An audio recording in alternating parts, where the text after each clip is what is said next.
G'day and welcome to the Ball Boys AFL Fantasy Podcast. We are talking midfielders and we're starting at the top of the tree. The big boys, the most expensive players, the premium mids. Who do we like? Who do we not? Let's go! Hodge has done it from nowhere. Busted the goal from inside the 30. Shade from the boundary. Dusty.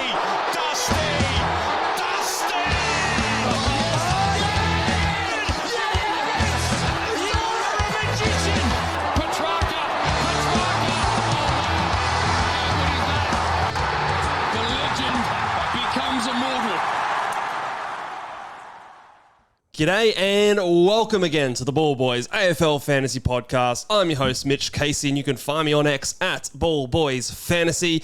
And I am joined, as I always am, by the one and only Luke Rogerson, coach of the mighty Oxlongs. How are you, mate? Good, mate. You had something to say? I had something lined up, but I decided it wasn't that good. Not the time. Not the time. Not the time. It's not like you're not to launch anything and anything. Normally, I just go balls deep. See if it sticks. Yeah, something will happen, but not today. Continuing our positional, series, where we're talking about the premium midfielders. Last week, we talked about defenders. So if you haven't checked that one out after you listen to this podcast, which is going to be a cracker, we've got two other crackers ready for you to go and sink your teeth into premium defenders and value defenders. But yeah, definitely check them one out. But we're talking midfielders today, and there's lots to talk about here, Luke. Yeah, nothing mid about this podcast. This is going to be Max. Max, nice. No Max is in this one. He's in the Ruck podcast. But before we get into the individual players, the trend of the last couple of years, Luke, midfielders scoring down. Last year, I believe it might have been Andrew Brayshaw, who was the 8th ranked midfielders.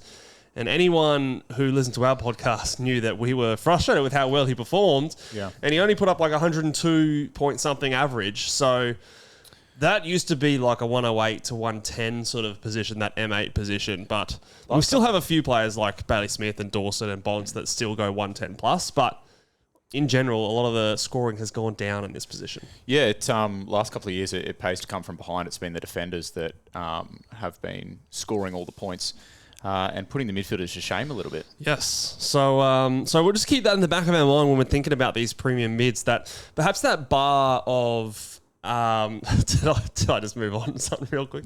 The bar or the line that we want to try and get these premium midfielders to be a top 8 midfielder is a little bit lower than previous years. So keep that in mind, especially when we're talking about some of those cheaper players. But should we get stuck in? Well, this first guy on the list, you will just sneak him in anywhere because he is one of our favourites. It's Jordan Dawson. He's a gun.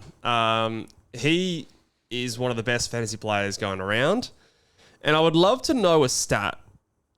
Fewest disposals or disposals like ratio to fantasy points, because he would have to, I swear he takes one kick and would still have like a 25-point quarter because he marks, he tackles, he kicks goals, he gets holding the ball frees, he always kicks it, never handballs it. So disposals ratio to fantasy scoring, he would have to be at the very top because he can't help but fall into fantasy points. Yeah, he's an interesting one this year, I think. He's priced at 110, correct me if I'm wrong. Yes, but he is. The issue being is that obviously when you're picking a guy in that 110 plus bracket, you're considering putting the captain option on them early days, but he actually doesn't have a great run to start. He's got 2 difficult matchups and 2 neutrals and doesn't see a good matchup until round 5. Now, I know it's Jordan Dawson, and like you said before, it is he's a guy that can score in lots of different ways and even against tough opposition, but are there better options in that price bracket to pay up for? Yeah, well, I sort of put him on the list today because of the premium players, he's the only one that, like the big dogs I'm talking, he's the only one that doesn't have an early season buy. You've got players like Bont, Bailey Smith, who are the other guys that went 110 plus last year, both have an early buy. So if you want, I guess, one of those big dogs, he'd be the one that I would choose. I still think he probably doesn't present much value. I don't usually start with someone priced at 110 in my side. So I don't see myself starting with Jordan Dawson, but I will say, it didn't feel like he had a fantastic year last year. It's weird to say because he averaged 110. I think it's part of his brilliance. in a way, we just expect that level from him. So he's not going to be starting in at the Ox Shorts, the Ox Shits, whatever I've decided to call my team come round one. But yeah. Yeah. So I think if you're that way inclined, you've got a bit of money left over, you just want to spend it, you could go for Jordan Dawson. I mean, he's the same price as Harry Sheasel, who a lot of people will be starting.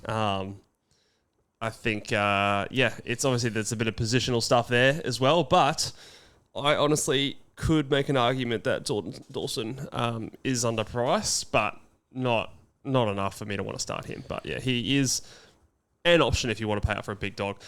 This next guy here, it's a different story. I really like this guy. I had a Andrew Brayshaw, Jordan Dawson, sort of. Those are my guys in the midfielders. I reckon this guy's going to enter that mix as a bit of a my guy. Jai Caldwell. Now, he was called bad for the one round that you and I had him last year. We traded him in and he got injured. I forgot about that. That was horrific. We were off enjoying ourselves, so we didn't watch it. So it didn't really, it didn't hit us maybe as hard as it probably should have if we were there riding it the whole time. But this man, I think he has one of the best fantasy scoring abilities in the game. And in fact, I went on Twitter the other day and made a bold prediction. I think one of my early spice takes is Jai Caldwell as the highest averaging player for the season. Yeah, I don't mind it. I actually did see that you put that on Twitter with the rest of your life. You like to throw up there. And I actually don't think it's too spicy. The fact of the matter is, like, let's just look at some of the stats. So in games where he had greater than 60% CBAs over the last 2 years, he's 116. 116.5, so yeah. What Bailey Smith went 116 last year. So exactly, that's the highest average. There it is. And this is the thing. That's a 16-game sample size.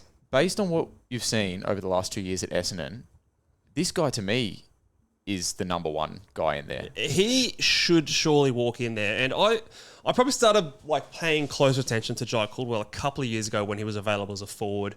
We traded him in there and he was kind of in and out with that midfield and definitely picked it up in the back half of the year. But watching him closely in that season, he is actually a fucking good player. Yeah. Some of the cleanest hands in the competition, but he's not only a guy that goes in and wins points at the contest. He is really good at spreading, winning transition points, getting marks. He actually has a fairly decent kick to handball ratio. So I think he might get a little bit of a reputation of being like an in and under type midfielder, but I think he has all the strings to his bow to score in many different avenues. And in a season where they're really promoting that transition scoring in terms of those rule changes, I think that he can be someone that flourishes. But in terms of the midfield, especially if Merritt's just going to walk at the end of the year, there's no reason this guy can't be a 70+% midfielder for the whole season. The other one you look at there is Setterfield, who, when he wasn't injured, took up a large number of CBAs. Am I right in saying Setterfield was booted cut and then back in? So if you've been booted and then come back in when obviously the Nick Martin re-injury, I think it was, happened, that doesn't scream to me you're going in there before Jai Caldwell. I wouldn't have thought... The thing is, we've talked about Essendon's deep midfield, but I just can't see a world where he's not the number one guy in there, and then the stats speak for themselves. When he's in there, he scores. He's a points per minute beast. So absolutely, the only issue that has maybe plagued him in the past is low time on ground. Time on ground. A couple of injuries he's had to come back from and kind of build up the endurance aspect. But you're right, points per minute last year, points per minute 1.12. That has to be up there for the best in the competition. Yeah, well, he hovers around that kind of mid-70s% time on ground, where some of your best on balls are kind of mid-80s, even pushing 90. Yeah. The only thing that I can see maybe even somewhat putting a dampener on this pick is what happens with Darcy Parish. He's kind of the unknown factor, of course. He only played 3 games last year. What does him coming in look like for Caldwell? If I'm a betting man, I don't think it matters. Yeah, I'm probably that way inclined as well. But I know what you mean in terms of he's a bit of a one-trick pony. Might just take away some of those points that maybe better players should be getting. Potentially. But I think a lot of people are going to be picking Jai Caldwell. I think it's a good pick. Yeah, I think he is a very strong chance for me to start at M1 in my team. No early buy. Just that points per minute upside. He is a guy that I think I'd be very comfortable in a decent matchup to throw a captaincy on him. Yeah. I think he presents a bit of value and feeling like a fairly safe top 8 selection to me. after his ankle surgery as well, from the horse's mouth, he said, good as new. Good as new. All right. There's nothing better than new, mate. There's nothing better. That's it. That's good enough for me. So, very much a lot to like there. Still want to obviously have a look and see if there is, anything changing in the midfield at Essendon. But I would expect, like he went, what did he have? 65% CBAs? Surely you can add at least another 10% onto that, right? It's got to be the safest 65% CBAs in any team in the league. 74% TOG, bump another 6% onto that. Essendon should be investigated for intentional sabotage if he drops below 65% CBAs. Honestly, he's like with no Nick Martin, he's the bright light in that team right now. So let's keep the Essendon theme going and talk about the guy who tried to evacuate the dance floor over the off season, Zack Merritt. Yeah, so this is an interesting one. I find Zack Merritt very intriguing because there's a lot of narratives you could write for him this season. Like he's on a contract year, and a lot of people love the contract year narrative and think that players play extra hard on that year to earn as much money as possible. But then there's the narrative, if Essendon aren't going to have him around next year, why would they bother investing all that midfield time into him? So it's a lot of ways to go. But the bottom line is last year was his worst season since 2018. Obviously, the 2020, he averaged 92.6, but shorter quarters. So it's been a long, long time since we've gotten Zack Merritt this cheap. Before this, he was considered the perennial safest 110 going around in the competition. And now we have him at a price under 103. Yeah, this is a tricky one too, because I kind of think that if you're high on Caldwell, then almost logic suggests that you're probably not as high on Merritt. And I think maybe it's less to do about what Merritt does and potentially about where Essendon see him, which was kind of the second point that you made about what are they going to do with a guy that they effectively know wants to leave. He was actually the guy, interestingly, that when there was that 3-game stretch that Darcy Parish did play, he was actually the guy that took a little bit of a hit in the CBAs, was Merritt. And I think he's he was last year, a bit of a victim of the fact that he was willing or he could go and play at half forward. I don't think he's horrific in that role, whereas I think someone like Darcy Parish is exclusively a midfielder. So I think that maybe those problems that we saw with Merritt sitting at half forward that we saw a little bit last year, I think they've kind of actually probably just compounded coming into this season. And the thing is, though, as well, like last year, the roller coaster of his scoring was just all over the place. Like if you remember that game where he scored 57 against Fremantle in round 15. I think they went away and had their bye. And then it was the game that we picked up Caldwell, but then he comes up against the Gold Coast Suns and scores a 145. Before the bye's period start, he also had the game against the Western Bulldogs, put up that 54, which absolutely sucked. And then we were considering getting him in. He went and scored that 149, which is his biggest score of the season. So 2 back-to-back times where you've had nearly 100 points separation between his highest and his lowest. Not typically what we see from Merritt, but a lot of it was roll. For example, in that... which game was it? It was the 145 and the 57. Like the CBAs in the 57 was 48%, and then the next game it went up to 81%. So...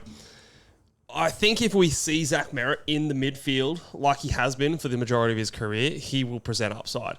It's just, I'm not as confident, like we said, with Jai Caldwell, like Essendon would be stupid not to put him in there.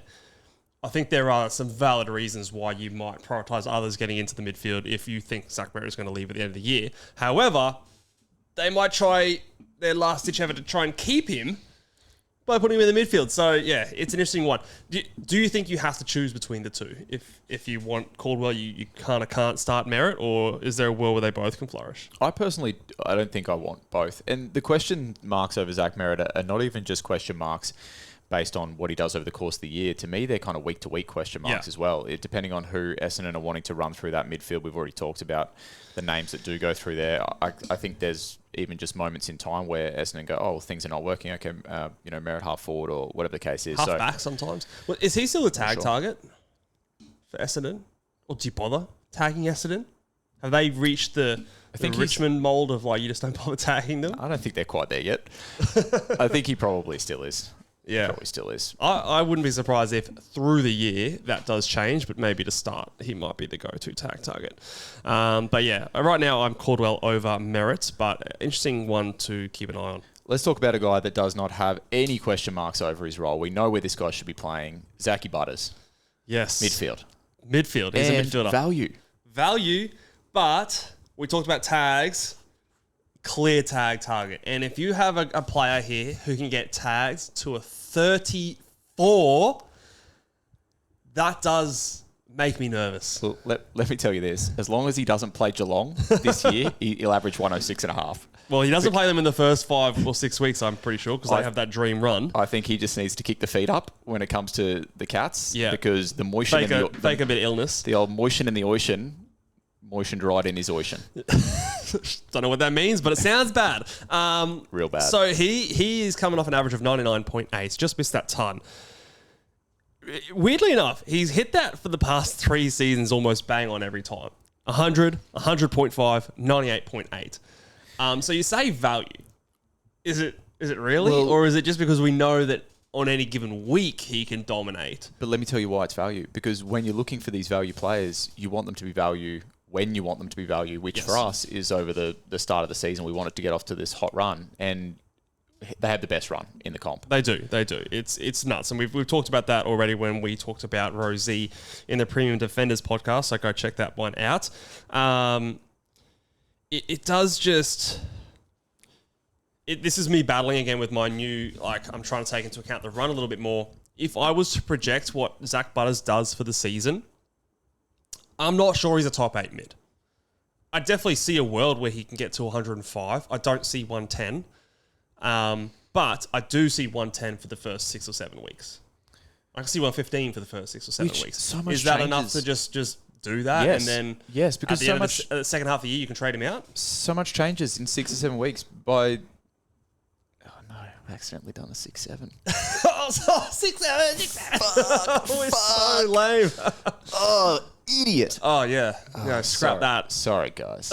We're better than this, Luke. Yeah, I might actually just hang it up. Hang this up. Did I go that first? Did I say 6-7 weeks first? I think you did, and then you I sucked me didn't in. even notice. Anyway, well, this will be the last podcast for the Ball Boys. it will be. AFL Fantasy. The point stands. Lots is going to change in that time. Yeah. And I think even after his first 5 weeks where that good run is, the next 3 or 4 games after that are not horrific. It's Hawthorn. It is Geelong in round 7. So that's the one where maybe, you just don't put the captaincy on him and just cross your fingers. But then it's Adelaide. They don't really tag. Western Bulldogs don't really tag. Gold Coast don't tag. They're still tougher matchups. So what you're wanting Tougher. is an absolute bloodbath in the first 4 weeks. Yes. You're wanting him to average 120 over the first 4 weeks. And I still think that's good enough for me. That's a great pick. Yeah, so I like that. I'm maybe not quite as locking him in as it sounds like you are, but I definitely think he is someone you can absolutely consider a starting option with his great run.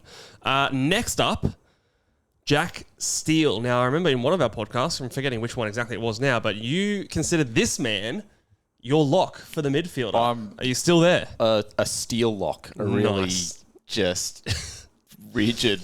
Ironclad. Robust lock.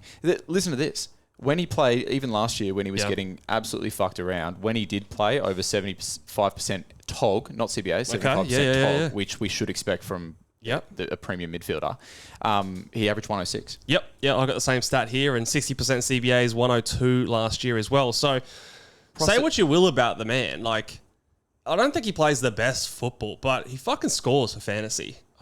You've forgotten the man Steele, mate. I think the game has changed in terms of what we value. He's not Nazai Wanganeen-Miller. He's not Zack Butters. He's not Jordan Dawson, where he is this beautiful silky kick and he can impact the game in multiple ways. He's just a blue collar midfielder. You hate the tough stuff, don't you, mate? I love the tough stuff. You're a prima donna. Oh my gosh. So, but the stats. I mean, average 106 and greater than 75% total, priced at 95. This is the player that we look for every year, is it not? I think if he plays the role where he plays more time on ground. And the time on ground wasn't even injury related last year. It was like he got subbed. That's what started I mean. as a He was sub. being fucked around. He was being played in the forward pocket at stages. Yeah. So Jack to Steele, me, man. if he's there, he's a 105 guy. I don't think he has that 110 ceiling anymore because of the way the rules are changing around him. I think if we're going to see less stoppages, that will affect a player like Jack Steele. But he is not just a stoppage. He's not a Matt Rao. Oh, I reckon. Like, he can spread for marks. He gets it on his boot a fair bit. So I guess the main question is there any reason we can see that Melbourne wouldn't want to hit him to play more than 75% TOG and more than 60% CBAs? No, fuck no. He literally, he said, like in his, the articles that were coming out as he was kind of leaving St Kilda going to Melbourne, he said, I'm a midfielder. I've always been a midfielder. It was the huge part of going to Melbourne. Melbourne basically guaranteed me that's my role. This pick, I reckon, is, as it stands right now, I reckon it's pretty juicy. I reckon it's a steal. The other thing as well is, hang on a second, what's that on your shoulder, Jack? It's a fucking chip on your shoulder. Oh. Couple of these ones to big roster boss. Yeah. Let's fucking go. I don't care how old he is. Yeah. Mate, I don't know. This feels a lot like it's fallen in my lap. Yeah, I do think that it is one where you don't overthink too much because... Sounds like you're overthinking it. No, well, I've just heard other people saying that Melbourne's rebuilding. They're gonna give the keys to the car to the kids. You know what I mean? He's just there to mentor more so. But Right. He can mentor while he's fucking wrapped around I agree. some opposition player. Get that little +4. +4. Mentor this. Yeah. Mentor this. Have a look at this. but yeah, I agree because, like you said, even just as soon as last year, he was 106 averaging player. And I think it's only you remove 2 games. Like, it wasn't as if it was like this gigantic stretch of him playing subpar footy. It was 2 games where he was a sub and had managed time on the field.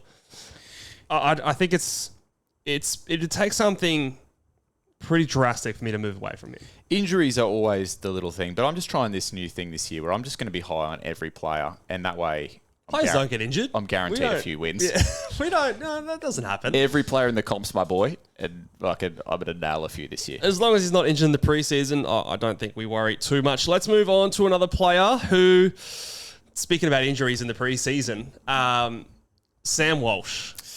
This guy, I feel like, has not had a healthy preseason in 4 or 5 years. But when he has been a beast. He's averaged 109 as one of his best seasons in the past. And I think that was maybe his 2nd or 3rd year. I'm looking up now. What do you think about Sam Walsh? The big red flag for him is he's got the round 2 bye. Yeah, the trouble with that is, guess who he has in round 1, but Richmond. he does. As they always do, yes. If you decide not to go there after round 0, you're going to have to watch an incoming 150 if he's healthy, because he's the kind of guy that would just absolutely beat up on the Tigers. The issue with Sam Walsh since those seasons gone by is it's the marks. The marks are normally attached to kicks often as well. Mm-hmm. And so just those numbers being down slightly means that he's, not getting those kicks, which means we've got more handballs, less points there. So I think he needs to get that outside game sorted up a little bit as well. The bye is the play to get him off the bye. Is that the play? I think that is the play. He's not. I wouldn't say he's not a Nick Newman level of cheap. Like, he's not someone who's going to. If he comes out and scores a 120 in round 0 and scores another 120 in round 1, he'll move up, but it won't be like he might go up like 50k, which is probably worst case scenario if you don't start him. I kind of think, and I think that's something you can just live with. I'm happy to spend 50k to just get a look and to just know, be sure. Yeah, and I think it's more likely that if he averages 110, he'll go up like 30k. I think there was someone. Oh, actually, it was the coaches panel talking about him on their top 50 most relevant, comparing him to Josh Kelly, who last year was basically the exact same price, had the same second bye. In week 2, who came out and averaged 110, and he did move up exactly 30k. So if we use that as a bit of a blueprint to project what he might do, I think it is someone that you do just wait on. To me, the biggest thing is his time on ground. He is priced at 93. Do you want to know what he averaged in his rookie season, Luke? 95? 92. So he's 1 point off his rookie season average, which was the only other season where he's averaged less. The 2020 obviously adjusted, he averaged more. In his first 4 seasons, his time on ground was 84, 84, 87. 87 was the year that he went 109. 83, he was at 103. And then he went 79, 80, 79 in his last 3 seasons. It feels to me like he just hasn't been able to get it right at any point in terms of him being physically 100% ready to go. And as a result, they've managed him and his time on ground. My concern is that because of the history, they will continue to sort of manage his minutes a little bit more. But if I start to see like 85, 85, 85 in terms of his TOG, I will get a lot more confidence in terms of being able to launch on him. I think that's, to me, the biggest thing for him. If he has an uninterrupted preseason, he won't be on managed minutes round 1. No, but whether or not like they've just settled on him being an 80% guy instead of being an 85, 87% guy, I think might be the difference. Concerned about a few teams having a VC on him in round 1 Thursday night. No, I don't think so. I think there's a few other players you can go, and I think because of his round 2 bye, I don't imagine he's going to be super popular. But I could be wrong. Let's hope we're not looking to wash our hands of him early in the season. In that same game, Timmy Taranto, who the last couple of years has not been the best player for our fantasy scoring, but I still think he is not someone that we should completely discount. He's a player that has put up a season of 112 and 111. He also did back in GWS. He's done 106.5 at GWS as well. Last 2 years, 94 and 95.5. I think it's someone that we shouldn't completely turn our nose up with because he doesn't have an early bye. He's in that price bracket where if he just puts on another 6 or 7 points, he's right there with the top 8 mids. I don't know. It's probably not the sexiest name, and I know a lot of people probably just, scroll past him. But I still think that there's maybe a bit of upside here as a bit of a unique or pod play. You don't seem to agree. I don't feel it. The Tigers do only play one difficult team in their first 11 games. Hey? Not a heap of great games, but just a lot of neutral stuff. The issue I'm having here is in that 2023 season that you mentioned where he dominated, Richmond were 100 points better as a team overall in fantasy. And so that 100-point drop-off is not nothing. Just to give you some basis for comparison, Freo's drop-off this year just gone, was about 100 points as well. And look what we're talking about. Caleb Serong, Andy Brayshaw, Luke Ryan, Jordan Clark, all these players dropping off from their averages. Do you think Richmond are 100 points better as a team this year? No, I do not. So I just don't see... I was wrong last year because remember, pre-season last year, I was like, Timmy T's value. And I couldn't have been more wrong. And it's just because Richmond don't score enough points. Yeah, I think the biggest thing he's basically fallen off in pretty much every area since his 2023 season. The biggest fall off is from his tackling. His tackles went from in 2023 6.7 to 4.9. They've declined every year since then. He's down 4 kicks as well. The kicks also went down. The handballs are up. His overall disposals are down, but the kicks are down. 4 kicks, up 1 handball. So maybe they're finally getting into his ear saying, "Look, mate, you're not for you, bro. You're not a very good can't kick over a jam." Which I wouldn't be surprised if that just continues. Yeah. The other thing is Richmond don't have the skill to possess the ball, which means it's more scrappy, it's more inside. So but 2023 we were shit too, weren't we? But 100 points better fantasy wise. Were we just holding on to it more? I don't know what it was, but that 100 points fantasy wise that's the difference for me. Yeah.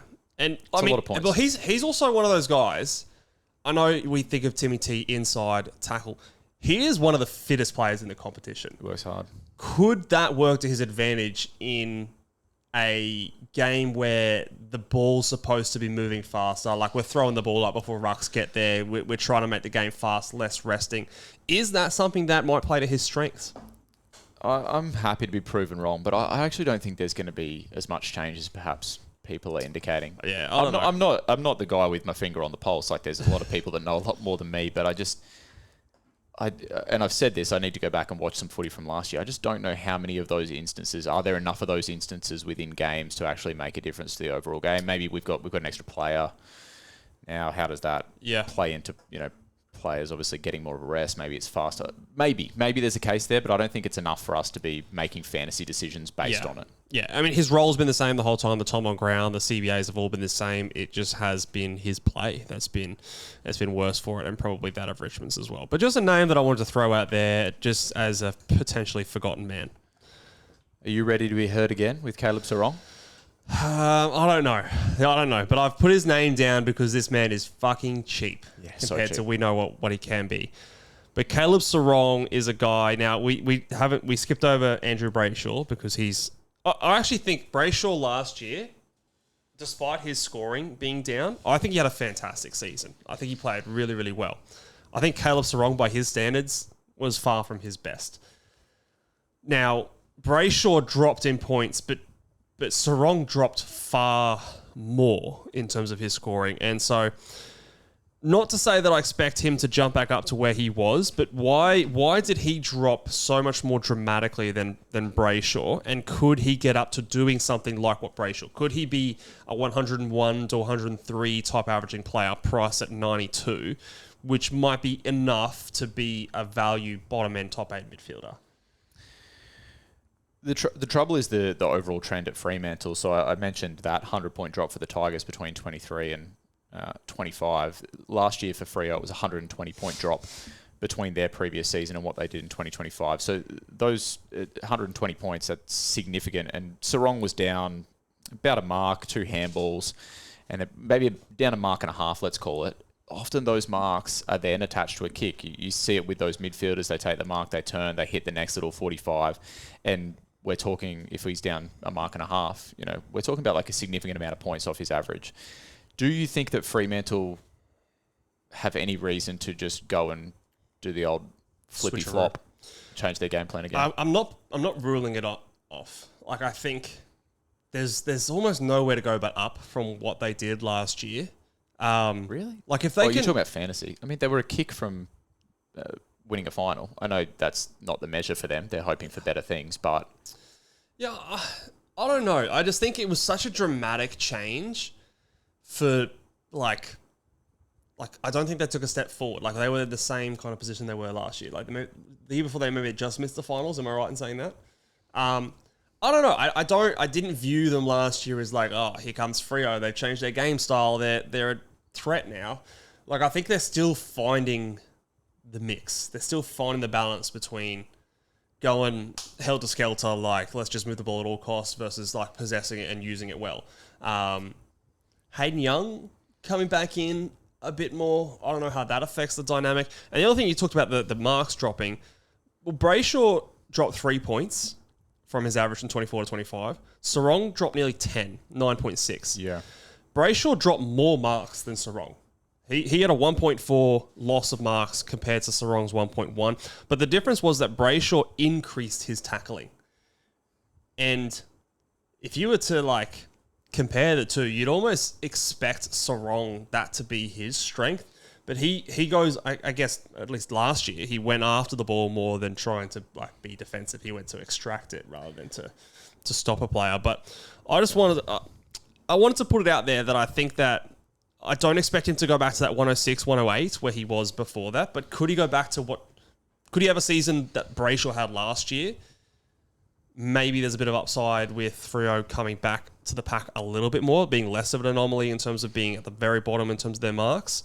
I don't know. I guess the other concern with Serong is he's such a tag target as well. Yeah, it has become one. And I just can't put my finger on why he dropped that significantly as well, which makes it a tough pick. He did still show some ceiling games. There were a couple of games, I think he had back-to-back 140 pluses throughout the season, or 137 and then a 146 North and Essendon. So he can still beat up on those easy teams. Round 1 comes up against Geelong, so he might have a date with the Moishan and the Ocean. Don't get moistened. So maybe a watch more so than a start. But immediately after that, he goes Melbourne into Richmond, Adelaide. They don't usually tag. So he's one that I haven't ruled out on my side. Who might have left a couple people with a bad taste in their mouth from last year.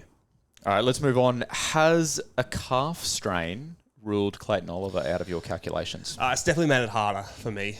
Has it really? Yes. Whoa. Okay. Really? It's also You don't more mind a difficult to pick him. You don't mind a calf straight, you naughty boy. It's a weird kink, but hey, I'm not one to judge. It's a weird kink, isn't it? Yeah, I don't like to see these sort of things. It was strained on the 12th of January, which was about basically a week from when this podcast is going to be released. He's already got the uphill battle of the early season bye.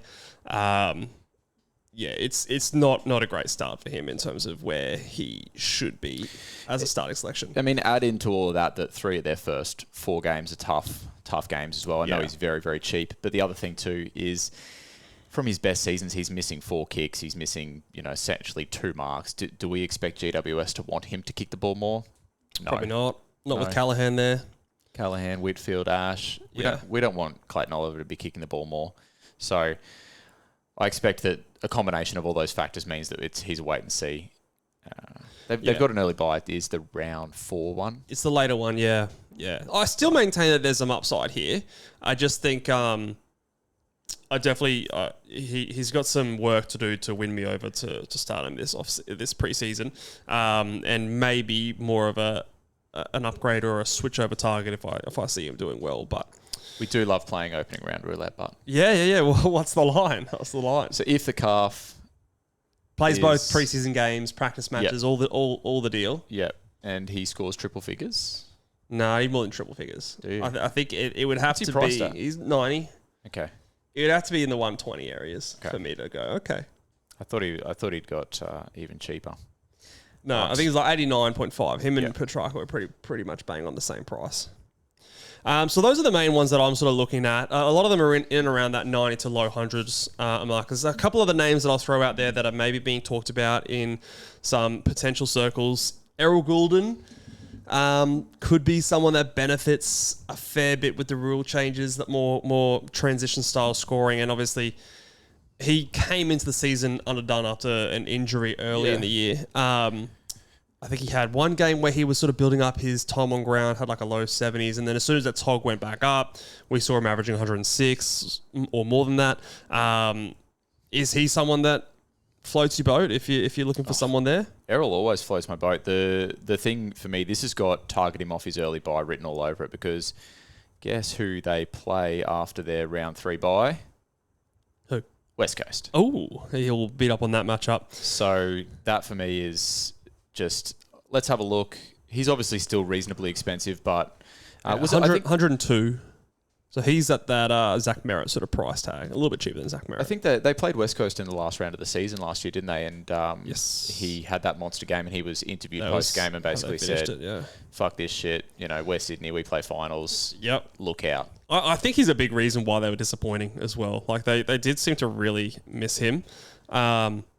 So he could be right up there in terms of like top half of the top 8, like a top 4 midfielder. I'm going to be welcoming... He's just not that cheap with the opening bye to make me go, I'm forced to pick him. Mate, this is me and him after round 3 welcoming him to the Ox shits. Is he round 2, bye? Welcome... Oh, round 3. Yeah, round 3, I believe. Okay. Welcome to the Ox shits, Errol. Okay. And he'll go, fucking great to be here, Luke. Great to be here. Fit right in. Okay. What about another guy with an opening bye round who we've had a love-hate relationship at times? You know what I was just thinking about? Okay, you know how we talk about players being good for morale, good in the showers? Yeah. Where's this going? Gulden showers. No. Yeah. Nice. No. Yeah. No one's ever thought of that one before. Well, I just did. I just thought if we want morale to be good in the showers, everyone's sponging up, just, post-training. I'm pretty sure that's been a team name, like, going around. Oh, has it really? Yeah, the Gulden Showers. Sorry, I think that's I'm late to the party. But no, it's a good one nonetheless. Errol, good for morale. That's all I'm saying. Okay. Way to connect the dots there. Right. Noah Anderson. We talked about the Gold Coast run. Noah Anderson, I'll do the handshake. Noah Anderson meet Sam Walsh. Yeah. Noah Anderson starts. Who do they start with? West Coast, round 1. Is it West Coast or North? It's one of the bad ones. Geelong, West Coast, Richmond. Yeah, West Coast. Then he goes Richmond, round 2. Then has his bye. In comes Walsh. Round 3. You don't worry about the bye. What do we think about that strategy? Yeah, and this has been a guy, Noah Anderson, who has had a ceiling game on his day, especially in games that they win. Yeah, I don't mind this move. And then, I mean, bringing Walsh in, he then goes Melbourne and you only have to wait a week and get North Melbourne. Yes. So it sounds good. The only thing, and I always say it with these types of moves, is just, make plans if it doesn't work out. Because if we're going to force, like some of these other guys, like a Tim Taranto or a Caleb Serong or, these Clayton Oliver, like these guys that we can spin a narrative and kind of talk ourselves into like, yeah, their value, but like we don't really believe it. Are you better off just going with someone that 2 rounds, awesome matchups, got a ceiling? I'm going to a Sam Walsh who I would have picked otherwise if he didn't have his early bye. Maybe it doesn't even have to be... Oh, I mean, you lose the bye round anyway. But, is that... Should we be exploring that more? And is that safer in a way than trying to force someone that we kind of half believe in? Potentially. I'll give you a reason why this discussion might not matter at all, is because he plays Geelong in opening round. And last year against Geelong, he scored 60 with 94% CBAs and 0 marks. So the cash generation might be backwards before it starts. Yeah, I'm just saying potentially you're not gonna pick him if he scores a 60 in opening round, are you? Or would you be happy to risk it knowing that he's... I mean, it doesn't affect my confidence in his ability to score next week, but it does make the cash movement obviously not ideal, and then the trade to get in Walsh afterwards is not as easy, especially if Walsh does go big in his opening round. Yeah. So the prices are moving in opposite directions to what we want it to be. So yeah, that would be something that would dissuade me at least a little bit. Yeah, for sure. And then the last one, I just wanted to give a mention because we barely talked about him last year, but he's one of our boys, Hayden Young. He was 2 games away from being an absolute lock in our side because he played the 8 games in the home and away season last year, averaged like 66 or something like that. And if he'd played the 10 games, we would have got him from that price. But he gets his 6% discount from the year before, making him a bit of a harder sell. But just wanted to mention that he is back. Do you think he affects the other boys at all, or the way that Freo play? He's a pretty significant piece that they didn't have last year. He's definitely significant, but I think that their changes were more significant than just one player. He's priced at 87. The best season he's been able to do previously is 92, and we're now talking about a team that scored 100 less points overall. So I think it'd be pretty brazen to anticipate him having massive career best year in a team that looks very different to when he last played a full season. Surely he'd be a pretty good pick in Supercoach who don't do that best the last 2 years rule that fantasy does. They just go off the most recent year. But not a fantasy pick this year, unfortunately. Great for team aesthetics, but great. Oh, you can't go past the top knot. Absolutely. Unbelievable. So that will do us for the premiums, guys, where we go in for players. We sort of set the bar at a price at about that 90 mark. Clayton Oliver just snuck in there a little bit below. So anyone that you didn't hear us talk about that is sort of below that 90 price stat, we will be talking about them on the next podcast, where we're going to be talking about some value players in the midfield. That will be out in a couple of days, so make sure you stay tuned. Give us a like, hit the subscribe button, and a 5-star rating wherever you listen to your podcast, and we'll catch you on the next one. Bye!